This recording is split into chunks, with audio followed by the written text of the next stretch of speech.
Happy Monstering! And welcome to something very special today here on January 30th, 2019. A special Season of Love YouTube premiere pre-show. Pre-show. Yes. Yeah. I needed some help getting all of those words out in the order that I wanted them out. Well, it was a working title. That's right. But I believe an accurate title for what we're going to be doing here today. So thank you for joining us. Yeah, thank you so today much. I am Monster Handler Matt. I'm Monster Handler Eric. And you may notice that we're not necessarily wearing our usual monster handling duds today. We do have some new, very fancy Big Blue Bubble branded shirts that we got. So we're just sort of wanting to show those off and say, look how nice they are, and there you go. Now, for people who are big YouTube viewers, but maybe don't know a lot about Twitch, normally we have shirts that we wear on a weekly show we do on Twitch called My Singing Monsters Live every Friday, 5 p.m. That's right. Eastern Standard Time. Mm-hmm. But a lot of people said, could you go on YouTube? Could you try streaming on YouTube? And it's worth mentioning that we do upload our finished episodes of My Singing Monsters Live to YouTube once they've concluded. But that's right. But you can watch them live and participate in the chat in real time with us, asking all of your pertinent questions to the Monster Handlers on those Friday My Singing Monsters Live episodes on Twitch. So if you haven't checked it out, please do. We'll be having another one this Friday. That's right. Episode 13, I believe. Oh, I think so. Ooh, lucky number. We're getting 13. on there, but we've been having a great time doing those episodes on Twitch. Mm-hmm. But we wanted to try out YouTube. We wanted to see, how would this go? So here we are. And here we are. What better time to do it? Big video coming out. Yes. 2 p.m. Gonna go live on YouTube. Our first YouTube premiere. Now, it's a day channel, of first. Yes, the channel is many years old, but this is marking the first occasion that we are going to be making use of YouTube's new premiere functionality. It's very exciting. Very exciting. Yes, we'll see how it goes. Yeah, that's exactly right. This is our first time foraying into YouTube live streaming. That's right. So please forgive us for any minor issues, but we will get them worked out, and the video will be going at 2 p.m. regardless. That's right. So that's good. So whatever happens here, it's all good. That's exactly right. Now, we're so happy that you're able to join us for this little chat about the Season of Love and related things. So much upcoming. I don't want to say too much more. Yeah, you don't want to. Yeah. So we're in a unique position where we have to watch everything that we say. It's so tempting because we're very excited about this YouTube premiere and all of the things that we're going to be showing you in less than a half an hour. Yes. So we're going to try and keep our lips sealed for the time being, but we are encouraging you to, in the chat, let us know what your predictions are for the video. We would love to hear your ideas. And then, of course, you'll be able to see if your predictions were accurate in about 27 minutes. That's right. Now, we have Monster Handler Michael on the computer. Michael, have we put up the link for the video yet? I think it's sitting there. We can put it into the chat. Okay. I mean, I can also put it up on the screen for people where it's gonna be. Ah, well, there, yes. Let's get it up for just 1 second. This will pop up once we finish this broadcast. We'll finish a little bit earlier than 2 p.m. This will go up. People can see where to go, and then get there and get ready for an excellent Woo!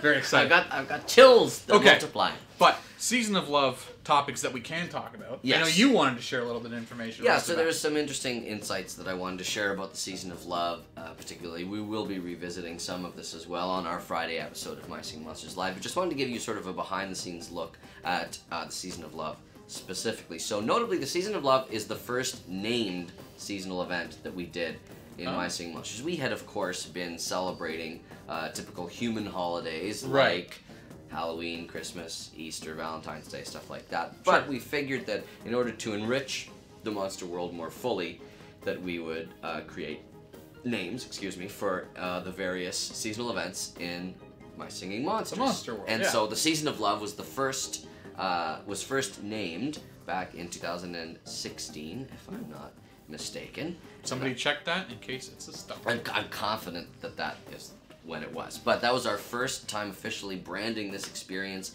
as the Season of Love. So it's an exciting and important milestone for seasonal events as far as My Singing Monsters is concerned in the first place. The other thing that I wanted to mention too, from a behind-the-scenes standpoint, which was sort of neat, is that back when we were first developing My Singing Monsters, many, or if not many, all of the viewers today probably are very familiar with the likes system in My Singing Monsters. Of course, yeah. Several monsters have different monsters and decorations that can be placed adjacent to them that boosts their happiness, which in turn boosts their coin production rates. Like when I get to sit next to you. That's right. We're happy right now. That's right. We're each other's like. Isn't that sweet? And that's been in the game since the beginning. And of course, if you have a Unity tree, then that means that you can put it anywhere on the island. We added that. Actually, we actually added the Unity tree with the first occurrence of the now called Season of Love back in 2013. Wow. So that's sort of cool. But the thing that I wanted to mention is that back in the original design for My Singing Monsters, monsters not only had likes, but they had dislikes. Oh. There were various decorations and monsters that if you placed them near a monster, they would actively have their currency production rates cut down. They would be decreased. And you know what? As we were working on it, we figured this is not the kind of world where people don't get along, That's where monsters don't get along. This is not the kind of world where monsters can't overcome their differences and just get along with everybody. So guess what? We scrapped the system. Forget the dislikes. No dislikes. Monsters can only feel joy, not disappointment Isn't or that resentment. It is a nice thing. So those are some two interesting behind-the-scenes facets of the Season of Love that we wanted to share and enrich your understanding of this seasonal event. And we also have some questions. Yeah, speaking of understanding, Yes, let's share a little bit of knowledge, shall we? With our human encyclopedia, Monster Handler Matt. it's me. And I'm going to be answering these questions without my hat. Oh, that's a good point. This is a rare occurrence, Fortunately, seeing me without any We're not sort of keeping headgear. score, so Thank there's goodness. no pressure. Well, good, and I hope that there's no stump. I believe these are just Let's hope. questions. Yeah, let's hope maybe so. maybe we'll see what happens. That being said, if you have a question that you want answered, feel free to throw it in the chat. We will try to add some live questions. These are all from fans, either in the audiences of other shows, because we're always watching different chats, comments, all our social channels. You can always contribute either in the chat itself, or you can hit us up on other social media with the hashtag MyStreamingMonsters. And that's the so that way we can to. find your It's a questions. direct line right to the monster handlers. That's right. Okay. So without further ado, All right, Not Pom Pom asks, not pom pom, Not Pom Pom. not pom pom. What inspired Smoochel's design? I'm Ah, gonna guess not Pom Pom. not pom pom, obviously. Schmoochel's design, because I had a chance actually to chat with the artist who worked on Schmoochel earlier today, and taking a look at some of the early concept art, it was definitely very bird-like. It was chickeny. We always had the two heads as a major element of the design, but it certainly began more beak-like, and some of the headgear, the horns and the hair of the various heads of Schmoochel began as sort of like the wattles and those things on chickens. What are those called? Who knows? Yeah, nobody knows. Let us know. Well, Scientific mystery. We still don't know. No, they do have a name, but I'm forgetting it now. But that's how it began, and then it sort of looked too much like Quibble, I think, was the thinking at the time. So then we kept pushing it further and further and further away from that, so that it became sort of this homogenized form of like the striped arms. It still has fairly bird-like feet, and still has sort of the texture of feathers that you can see perhaps ruffled in its body. But that's sort of where it began, very bird-like, very avian, and then it over time evolved into the form that we know and love for the Season of Love. Very good. Very good. And another good question from Lazy Bun 1. Why does Air Island celebrate the Season of Love?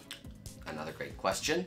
Our first seasonal event that we ever did in My Singing Monsters was Spooktacle, then just the Halloween event, back in 2012. And that was on Plant Island, and then we went, well, it certainly makes sense to do a Christmas and holiday-themed one on Cold, and then Air Island was the next logical step. But the other thing that we were thinking about that made it like a perfect alignment for something to do with Valentine's Day and with stuff like that is the fact that there are lots of expressions, in the English language at least, that refer to the feeling that you get when you're in love, that you're walking on air. Love is in the air. That's right, love is in the air, stuff like that. So we thought, you know what, this is too good an alignment to pass up, and we already had several of the balloons floating around Air Island. Those are very easy to transform into heart-shaped balloons, and also the roses and the candy hearts that are strewn all over Air Island, and of course the Air Colossal's goggles get the hearts. That's added right. To them. On that note of positivity in Air Island, with the recent edition of Persona on Air Island, even its lyrics are quite positive and also references Uplifting. There you go. Joe 3H6 wants to know, is Epic Smoochel near Discovery? Epic Schmoochel. I don't know what you're talking about. What a crazy concept. It is interesting. Moving on to a more rational question. Lazy Bun One again wants to know. Do regular and rare Smoochel know about an Epic Smoochel? Come on. Bah! You know, I mean, Schmoochel and Rare Schmoochel are happy to hang out, do their own thing. I mean, like, 2 out of 3 ain't bad. Right? It's a good time. It is a good time, Like, and the Smoochels are already somewhat paired up. And you know what? I will say that, in the monster world, I'm not going to say that, 3's a crowd and 2's company. 3 is also good company, but, who could say? We've had lots of cool epics, don't get me wrong. That's right. Who knows if Epic Schmoochel's on the horizon? For now, it's just, who knows? We'll see. Who knows about Epic Smoochel? Epic Smoochel? Bah! Bah!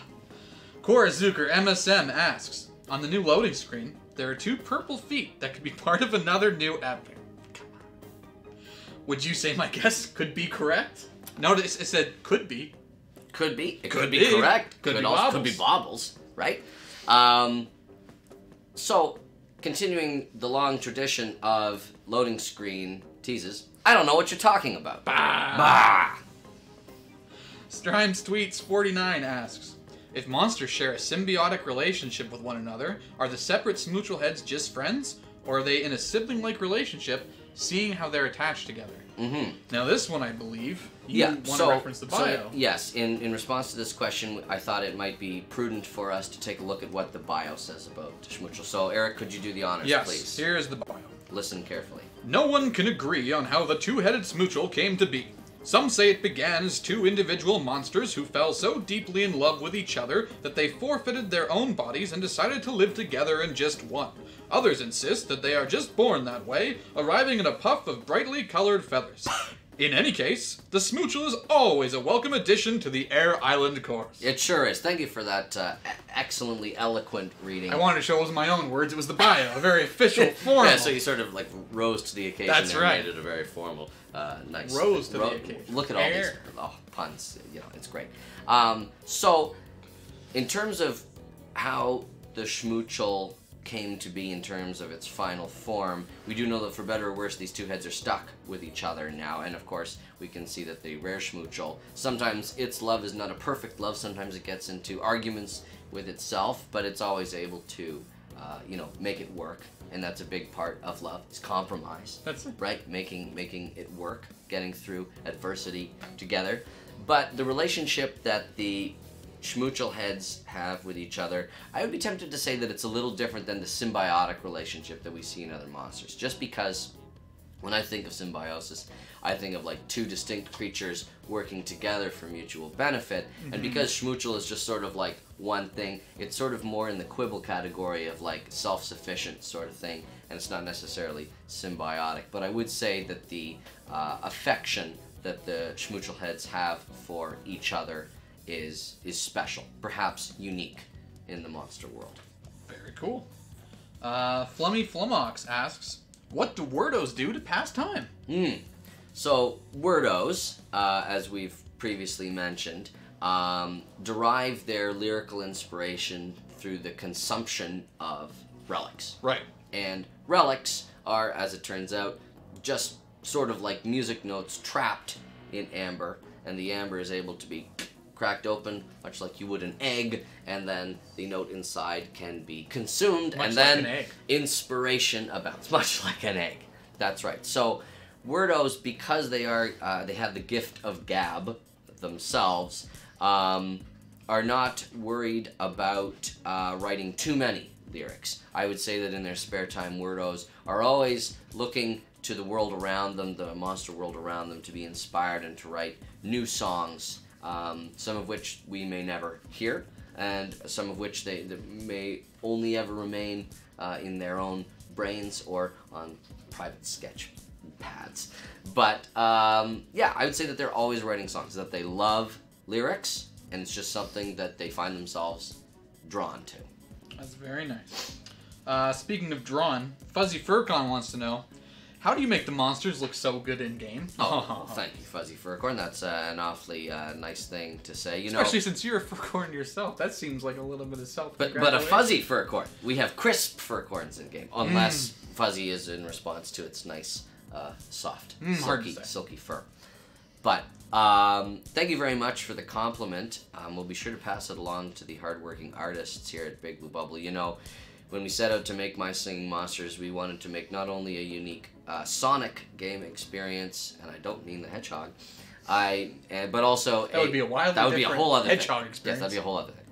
But maybe I'll say auditory. Not only a unique auditory experience, but also a rich, lush visual experience. So we put a lot of time and effort into the design of our monsters to make them unique, to make them personable, to make them able to move and complement the music that is composed for them. So a lot of work goes on behind the scenes to make sure that our monsters are held up to our own personal standards and of course the standards that you now expect from us. So it's something that we really enjoy doing, and every time that there's an opportunity to design a new monster, it's cool to embark on that journey all over again. But the reason that I'd say that the monsters look so good is the amazing talent that we have here at Big Blue Bubble. That's right. If you guys haven't checked out the video we have on our YouTube that we released a few months ago. That's right, for it would have Extra been in Life, November, I believe. Some behind the scenes, some making of. There's some great answers from an artist there about original inspirations, about visual inspiration. Yeah, it gives you an unparalleled look at some behind the scenes interviews with the creators of My Singing Monsters. That's right. Speaking of behind the scenes with artists, we have a question here from Korazuker MSM that says, how hard was it to animate the spinning pipes on top of Van? Ah! A slight stray from Season of Love, but But you know what? Vamp, uses air. well, in the as part of its sound Yes, making exactly. thing. Yes, it does. But the other thing I was going to mention as well is that I think that it's only appropriate that Vamp was unearthed when it was released in game when it was, because of course it has the element it embodies the element of mech, which is strongly tied to the natural element of air. So That's it all right. sort of fits together, and of course the monsters that need to be zapped to Vamp in order to revive it are also related to air. That's right. So I'd say it is relevant. So, for this question, which is how hard was it to animate the spinning pipes, we went straight to the source. That's right. Got the artist in question who did the amazing work, and Eric, are you gonna? Okay, so this isn't bio voice you're gonna Right. use. Maybe now you're gonna use behind the scenes voice. Will it sound like it? Who knows? Okay, let's All right. give it a try. Let's workshop it. With regards to Vamp's pipe animation, it's all a bunch of animation trickery to get the illusion of them rotating around his head. There are actually 2 rows of pipes, one in front and one behind. I had to watch the position of each pipe as it traveled around his head and turn off the front pipe and turn on the back one at the right moment to give the impression of depth. Oh. That way, what was in front is now in behind. Add an animation of the hole going around the pipe, and we're done. No 3D elements were used when making this pipe rotation. So it's the amazing talents and trickery of our artists to give the impression of a 3D rotation, but again, it's all a testament to the amazing ability of our artists that this 2D animation is able to look like it has so much spatial movement. Depth, if you will. Yes, depth. Okay, let's see how deep this next question is. Wither of Earth wants to know, why don't the Epic Seasonals make different sounds if they have different animations? A fair question. Sorry, can I hear the question again? Why don't- There. I saw movement Distraction. in the back. Why don't the Epic Seasonals make different sounds if they have different animations? Okay, yes. So we thought that we would try something new with the Epic Seasonals, and that is give them unique animations to make them even more special. We've been asked on previous episodes of My Singing Monsters Live, our weekly show on Fridays on Twitch, whether or not the subspecies of a given monster species, that is to say the rare and epic forms, how different they are from one another. And the response that we gave at that time is also relevant now, which is that what makes a monster identifiable, I think, is its sound, not necessarily its look. So it's important for us when we're creating these different monsters that they still retain the fundamental part of them, that is their sound, but we're able to change up their look. And for the epics specifically, we wanted to have them perform that sound in a new and exciting way, but of course retain their very signature characteristic sounds. Very nice. Okay, couple more questions. All right. Korzuger wants to know, and he added, my streaming monsters. Much easier to find the question that way. Thank you. Why do the Wordos share the legendary element with the Suga fam? Is it because both the Wordos and the Suga fam have a humanoid design?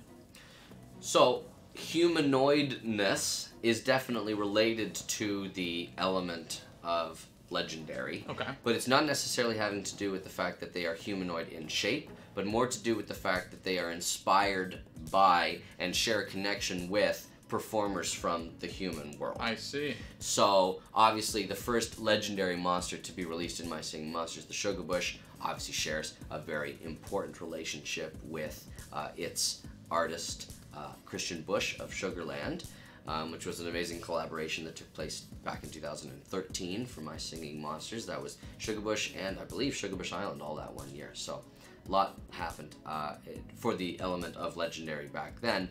And then when the Wordos were introduced, we wanted to sort of bring them into the fold as well, because the Wordos, in their own right, are based on human performers, and there are little nods, little tips of the hat to which performers they are. That's right. In the names of those Wordos specifically. So it's the fact that they share a relationship with a human world performer is what makes them legendary.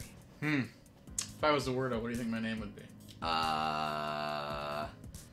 you Well, on the spot. so what we try and do when we're naming Wordos Okay. is do a takeoff on part of the performer's name, but then okay. also try and incorporate something to do with sound or saying words or being musical. I got one. Oh, Okay, got one. Michael has one. Let's hear it. The voice. Devoice. That's not bad. I like it. Interestingly, Michael, that is very close to the French name for Wordos, which is Les Zvoice. Oh, Zvoice. there we go. I'm learning all sorts of new things. Yeah. I got one for you. Okay. Matt. Let's work on that. Matt talking. You know what? We'll revisit that at a later design Okay, meeting and okay. see if we can refine that a little more. I have one more personal question. It's Okay. been digging at me for a long time. Obviously, I've been looking at the seasonal of a lot lately. Yes, of course. Really getting into the nitty gritty of the the trivia and the heart behind it. And if you will. all the lore and all of the rich Especially with all the work on backstory and this the video history that's of coming it. up. But Yes, it's one very thing- very soon. Less than 10 minutes That's now. right. There's one thing I gotta ask. Okay. What's with all the hearts? What do you mean? I just wanted to see your face when I asked. They are part of the season of love. How could Yes. you have the season of love without hearts? I just knew we weren't gonna get that one, and I had to see a reaction. All right. Tell Well, you you one- got it. Tell you one that we did get here. Okay. This is from Felix. Who are you? That's the name. I'm not asking. Who are you? Here's what it says. Okay. Big Blue Bubble, Mhm. please answer this question. Well, we are. We all wanted to know this. YouTubers of My Singing Monsters have been working on this, but they have no answers from the developers. Will there be a different type of Wordo? A different type Different. of Wordo. Wordo!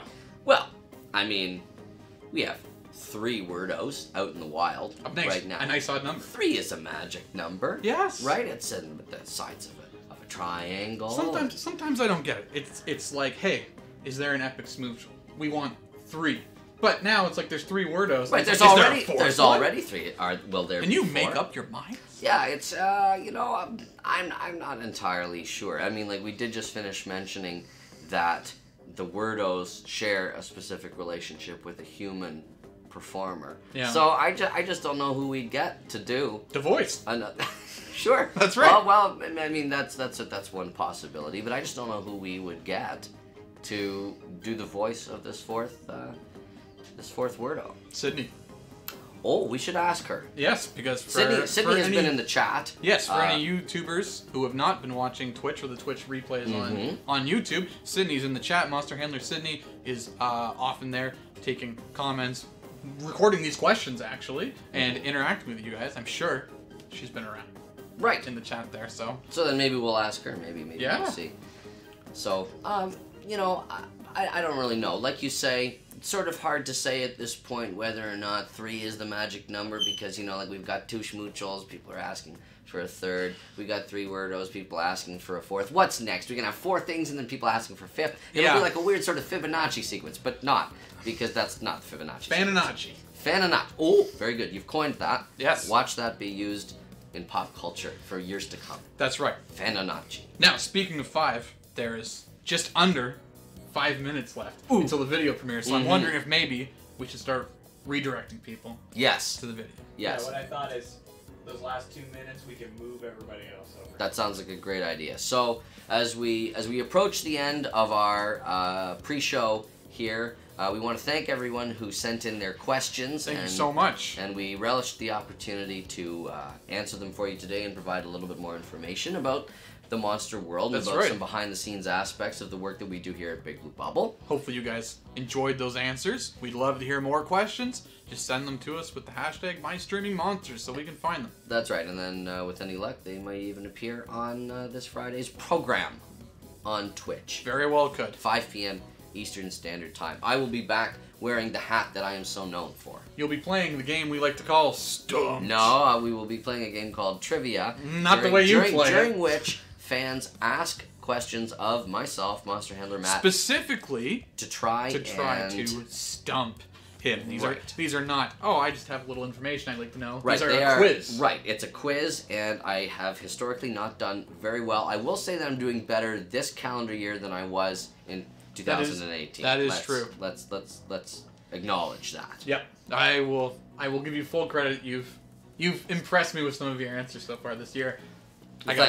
Thank you very much. Well, okay. As the clock runs down, it's just about time for us to get you ready to watch our Season of Love YouTube premiere. It's very exciting. We can't wait for you to see it. So at this point, we will sign off and direct you towards where you need to go on YouTube. And we're very excited. So can't wait to see your reactions. Make sure to comment. Let us know what you think. And let us know if any of your predictions were accurate. Yes. About what you thought was going to be in this video. So get hype! That's right. Without much further ado, we're going to say Happy monstering! And see you on the flip side. See you there. Get hype. Woo-hoo-hoo.